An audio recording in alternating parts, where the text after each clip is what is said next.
Is Kazakhstan a democratic country? Is Kazakhstan a democratic country? This question invites us to look closely at the political scene in Kazakhstan since it gained independence from the Soviet Union in 1991. The nation has a unique political landscape that makes it hard to label it as fully democratic. Kazakhstan operates under a presidential system where a significant amount of power is held by a dominant leader and a close circle of advisors.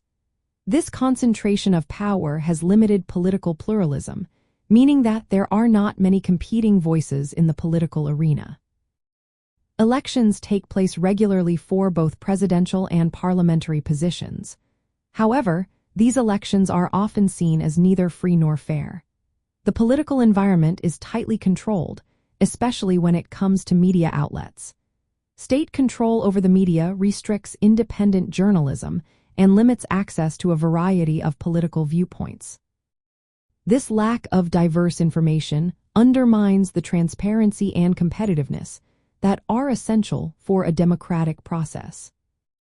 In terms of democratic indicators, Kazakhstan performs poorly in areas like representation, rule of law, and citizen participation.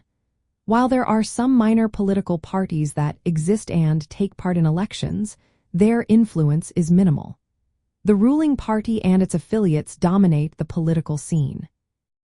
The judiciary and legal institutions do not operate independently and are often swayed by political pressures, which compromises the rule of law and citizens' rights to fair legal recourse.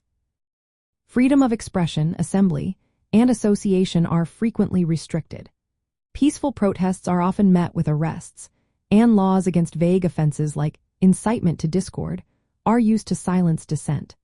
Although there have been some recent reforms, such as elections for rural mayors and the creation of advisory bodies like the National Council of Public Trust, these changes have not fundamentally shifted the centralized nature of political power.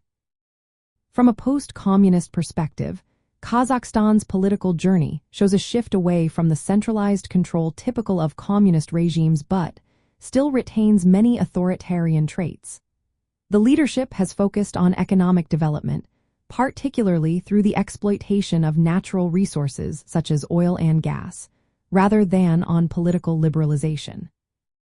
This approach has led to a stable but tightly controlled political order that limits genuine democratic governance. So, can Kazakhstan be classified as a democratic country? The answer is complicated.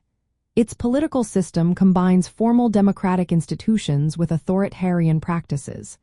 This results in restricted political freedoms, limited competition, and constrained civil liberties. From a communist viewpoint, this hybrid model appears to continue centralized control under a new name, where political power remains concentrated and dissent is managed rather than genuinely accepted.